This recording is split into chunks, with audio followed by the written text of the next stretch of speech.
The hotel lobby was already full before the sun had fully gone down. Soft lights reflected off the marble floor, and the sound of polite conversation floated through the air like background music.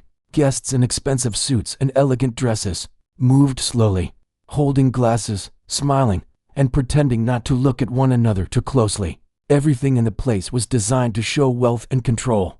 Nothing here was meant to feel messy or human. Near the side of the lobby stood a grand piano. Its black surface shined under the lights, untouched, almost like a decoration rather than an instrument. It had been placed there years ago to impress visitors, but tonight no one was scheduled to play it. It was just part of the image. The woman entered through the staff hallway, not the main doors. She wore simple clothes that blended in with the workers moving back and forth. Her shoes were worn, her posture careful, as if she had learned long ago how to take up as little space as possible. She was there to help with small tasks for the evening. Nothing important. No one had explained much to her. Just follow instructions, stay quiet, and do not disturb the guests.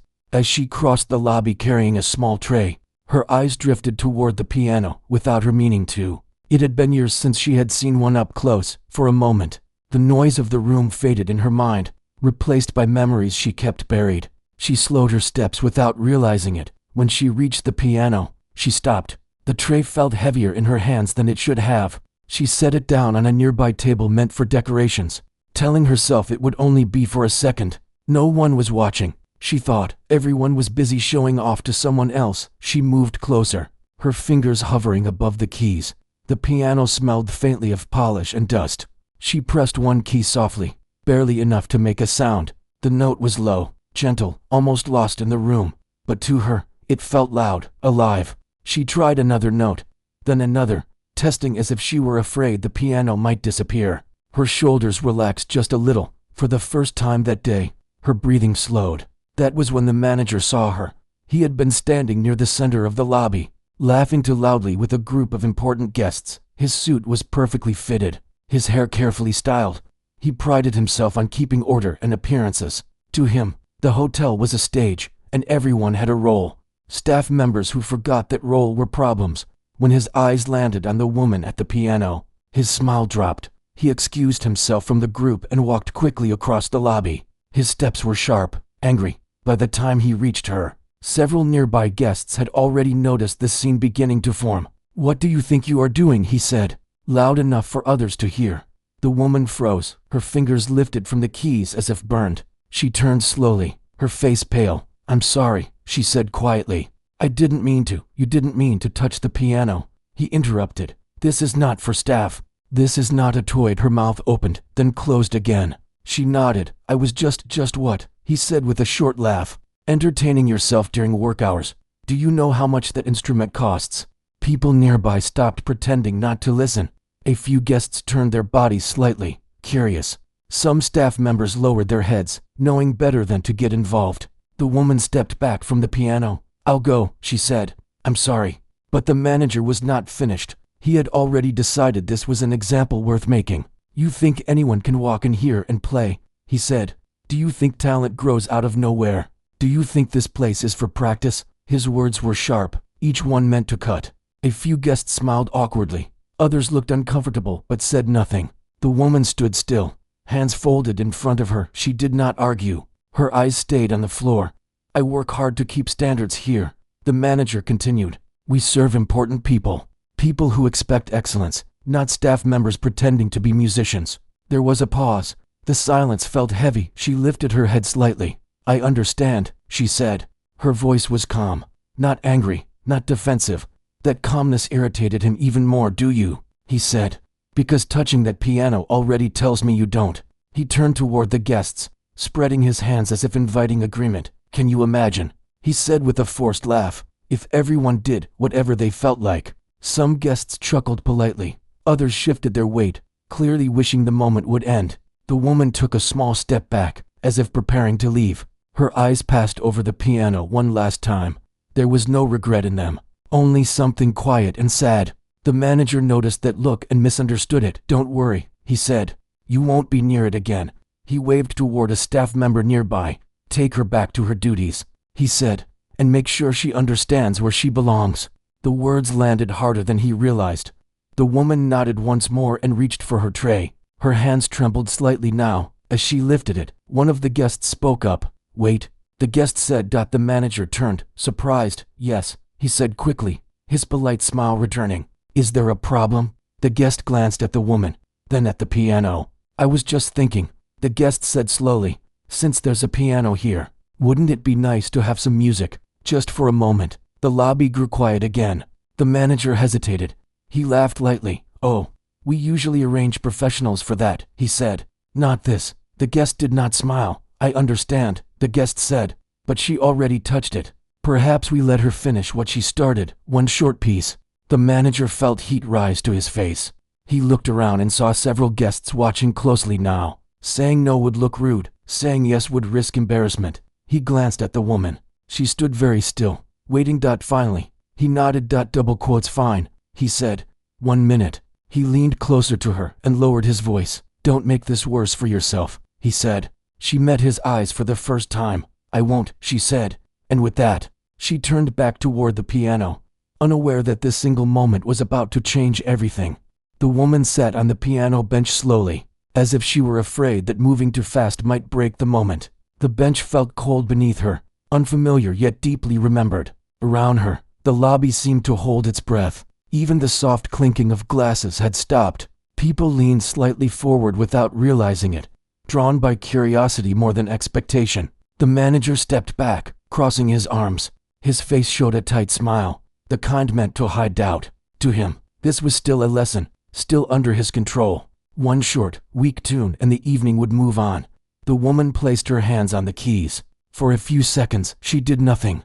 Her eyes closed, and her shoulders lifted as she took a quiet breath. It was not a performance breath. It was a remembering breath. Her fingers pressed down. The first notes were soft, almost shy. They drifted through the air like a question. Some guests exchanged looks, already deciding what they thought this would be. The manager tilted his head, unimpressed. Then the melody changed. Her hands moved with confidence that did not match her appearance. The sound grew fuller, deeper. Each note seemed placed with care, not rushed, not forced. Conversations stopped completely now. Heads turned. A few people straightened in their seats. The piano was no longer decoration. It was alive. The woman's face changed as she played. The tension in her jaw eased. Her brow softened. It was as if the world around her faded, leaving only the keys and the sound. She was no longer a staff member being watched. She was somewhere else, somewhere safer. The manager shifted his weight. He uncrossed his arms without noticing. This was not what he expected. The music filled the large space, rising and falling like a story told without words. It carried sadness, but also strength. Some notes lingered longer than others, hanging in the air before fading gently. It was not loud, but it demanded attention. A woman near the back lifted a hand to her mouth. Another guest slowly lowered his glass, forgetting to drink. The manager glanced around and saw faces he knew well, people who were rarely impressed. Now they were silent, focused. He looked back at the pianist. Her hands moved faster now, not wildly, but with purpose. There was no hesitation in her playing. The piano responded to her touch as if it had been waiting. The manager felt a strange tightness in his chest. He told himself it meant nothing. Anyone could memorize a piece, he thought. Anyone could fake confidence for a minute. But as the music continued, doubt crept in. This was not memorized playing. This was lived playing. The woman leaned slightly into the keys, her body moving with the rhythm. She was not performing for the room. She was telling something that had been held inside for too long.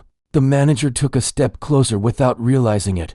His face lost its color. He had spent years around events, shows, hired performers. He knew the difference between background sound and real skill. This was real. The melody softened again, slowing, becoming gentle. It felt like a memory being set down carefully. A few guests blinked quickly, surprised by the emotion they felt rising. Someone in the crowd whispered, "She's incredible." The manager heard it. His jaw tightened. The woman reached the final notes, letting them fade naturally. She did not rush the ending. When the last sound disappeared, the lobby remained silent for a heartbeat too long. Then applause broke out. It started small, then grew. Hands clapped, some louder than others. A few guests stood. The sound filled the space in a different way now, warm and alive. The woman opened her eyes slowly. She looked around as if waking from a dream. The applause seemed to confuse her. She stood, unsure, and stepped away from the bench, Her hands trembled again, but this time not from fear. The manager did not clap. He stood frozen, his thoughts racing. This was not how this was supposed to go. A guest near the front stepped forward. That was beautiful, the guest said. Truly. The woman nodded slightly. Thank you, she said softly. Another guest spoke. Where did you learn to play like that? The woman hesitated. Her eyes dropped long ago, she said. The manager cleared his throat. That will be enough, he said quickly. Thank you. You may return to your duties now. The words sounded thin even to his own ears. The applause slowed, then stopped. Some guests looked at him with surprise. Others frowned. The woman picked up her tray again. She did not argue. She nodded once and turned to leave. As she walked, whispers followed her. Did you hear that? Why was she working here? That was no amateur. Each word struck the manager like a small blow. He watched her disappear toward the staff hallway. A part of him wanted the moment to be over, erased. Another part, one he did not like to admit existed, felt unsettled. The event continued, but something had shifted. Conversations felt forced. Laughter came too late. The piano sat quietly again, but it no longer felt like decoration. The manager tried to focus on his role, greeting guests, smoothing small issues. Yet his eyes kept drifting toward the hallway where the woman had gone. He replayed the scene in his mind. Her calm, her control. The way the room had changed. It did not fit the story he had told himself about her later. As the evening moved on, he overheard two guests speaking. I've attended concerts around the world. One said that playing was on another level. Yes, the other replied. It felt personal, like she wasn't trying to impress anyone. The manager felt his stomach twist. He pulled aside a senior staff member. Who was that woman? He asked quietly. The staff member looked unsure. I'm not certain, they said. She was assigned through a temporary list. No issues before. Double quotes temporary. The word bothered him more than it should have. The manager nodded and dismissed them. He told himself it did not matter. The night would end. Guests would leave. Tomorrow would be normal again. Yet deep down, he knew something had started. The woman, meanwhile, stood alone in a small back room, setting down her tray. Her hands still shook slightly. She leaned against the wall and closed her eyes. She had not planned to play. She had not planned to be seen. But now, the sound of the piano still echoed in her chest, and with it came memories she could no longer ignore. And somewhere beyond the bright lobby lights, the truth she had hidden for years waited to surface. The rest of the evening passed, but it did not return to how it had been before. Something invisible now moved through the lobby. Guests spoke, laughed, and smiled, yet their attention kept drifting back to the piano, as if it might speak again on its own. The manager felt it too. He kept his posture straight and his voice smooth, but inside, his thoughts were tangled. He had spent years believing he could read people in seconds. Tonight had challenged that belief. He checked his watch more often than necessary. He gave instructions that did not need giving. Each time he passed the piano, he slowed, then caught himself and walked on. In the back areas, the woman moved quietly between tasks. She kept her head down, doing exactly what she was asked. No one scolded her. No one praised her either. But a few staff members looked at her differently now, some with curiosity, some with quiet respect. One worker leaned close while passing her a stack of napkins. I didn't know you could play like that, the worker whispered. The woman gave a small smile. I don't, usually, she said. It was not a lie. It was simply incomplete. Later, as the event began to wind down, a senior guest asked to speak with the manager. The request was polite but firm. The manager straightened his jacket and went to meet them. I wanted to ask about the pianist, the guest said. The manager forced a calm expression. She is not part of our usual entertainment, he replied. Just a temporary staff member. The guest raised an eyebrow. Interesting, they said. Because that level of skill is rare. The manager nodded stiffly. I will look into it, he said. The words tasted bitter. After the last guests left and the lights dimmed slightly, the hotel grew quieter. Staff moved more freely now, relieved. The manager stood near the front desk, reviewing the evening in his mind. Every path led back to the same moment. Finally, he made a decision. He asked a supervisor to bring the woman to his office. She arrived a few minutes later, standing just inside the doorway. The office was neat, controlled, everything in its place. The manager sat behind his desk, hands folded. Sit, he said. She did. There was a pause. Where did you learn to play like that? He asked. She looked at the floor for a long moment at home, she said. The answer irritated him. That doesn't explain it, he said. People don't play like that without training. She remained calm. I had training, she said. When? He asked. Before, she replied. The manager leaned back. You understand why I'm asking, he said. You caused quite a scene. I didn't mean to, she said. But you did, he replied. Guests noticed. They asked questions. She met his eyes. I was asked to play, she said quietly. He had no answer to. That silence stretched between them. Why are you here? He asked finally. The question hung heavier than he intended. She took a breath. Because I needed work, she said. And because this place once mattered to me. That caught his attention. What do you mean? He asked. She hesitated, then shook her head. It's not important, she said. The manager studied her face.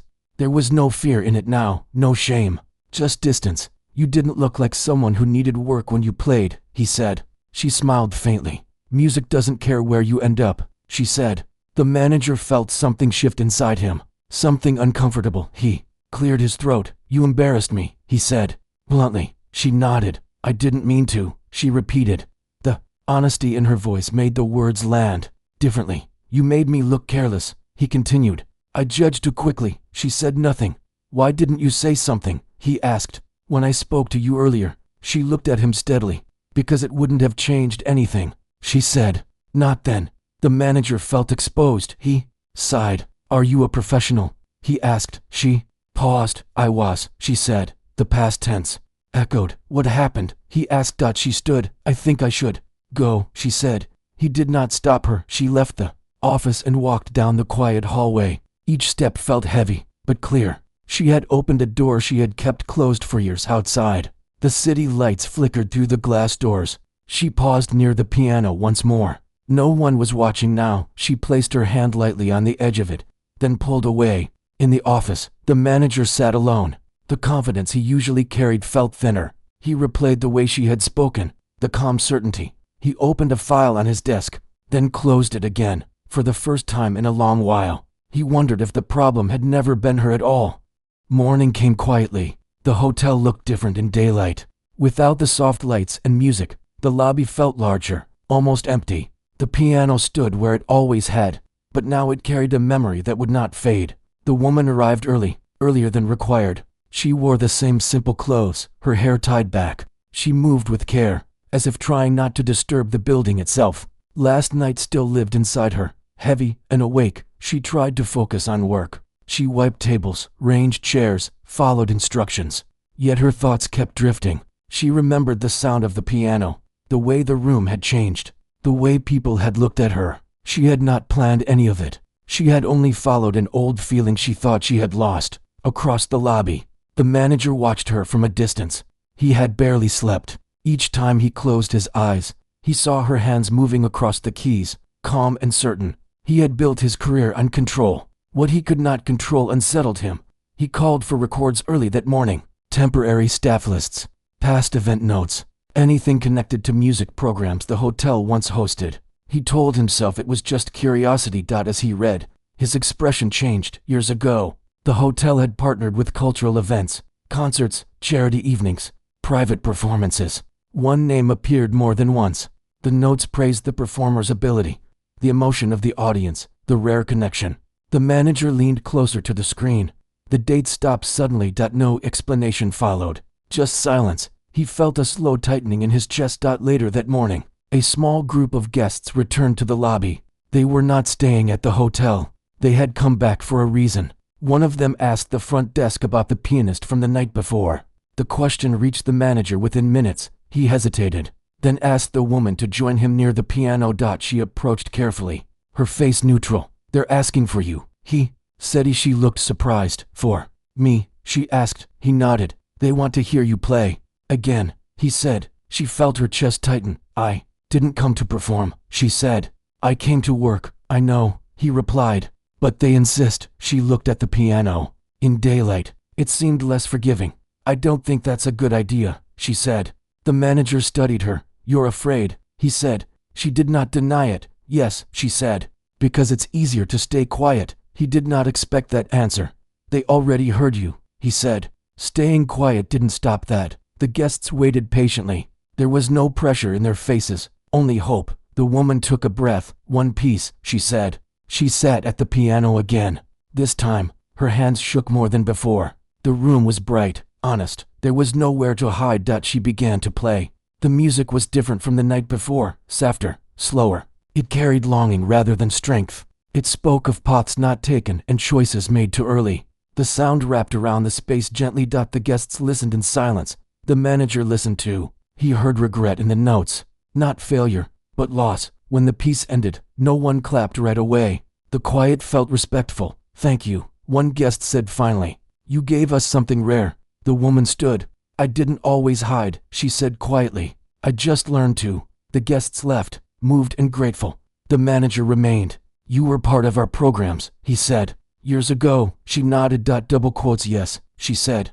Why did you leave? He asked. She looked toward the glass doors, where the city waited. Life, she said, and choices that felt necessary at the time. That doesn't sound like the full story. He said it never is, she replied. He felt the weight of his earlier words pressing on him. I was wrong, he said. She looked at him, surprised. I judged you, he continued, based on what I saw, on what I assumed. She listened. I treated you as less, he said, and I regret that. The apology was awkward, unfinished, but real. She nodded slowly. Thank you, she said. That matters. He hesitated. There are people who would want to hear you, he said. Opportunities. We could arrange. She raised a hand gently. Not yet, she said. I'm still remembering who I am. The manager understood more than he wanted to admit. Later that day, she stood alone near the piano once more. She did not play. She simply stood, breathing, letting the sound live only inside her. The path ahead was unclear, but it was open. And for the first time in years, that felt enough. The days that followed moved slowly, but they did not feel empty. The hotel returned to its usual rhythm, yet something subtle had changed. People spoke more softly near the piano now. Staff paused when they passed it.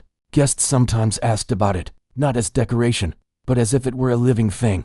The woman continued working, but she no longer felt invisible. Small things shifted. A greeting lasted a second longer. A thank you sounded more sincere. She noticed these details because she had learned, over many years, to notice what most people missed. She still did not play the piano during work hours. That part of her life had not fully returned yet, but she walked past it without pain now. The memory no longer hurt in the same way. It felt like something waiting, not something lost. The manager watched all of this quietly. He had changed too, though he did not speak of it. He corrected himself more often. He listened longer before responding. He noticed how quickly he used to judge, and how little he used to ask. One afternoon, he found her near the window, folding linens. I've been thinking, he said. She looked up.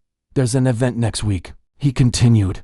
A small one. Not for show, just people who love music. She said nothing. I won't pressure you, he added. I just wanted you to know the door is open. She considered his words carefully. Thank you, she said, for asking instead of deciding.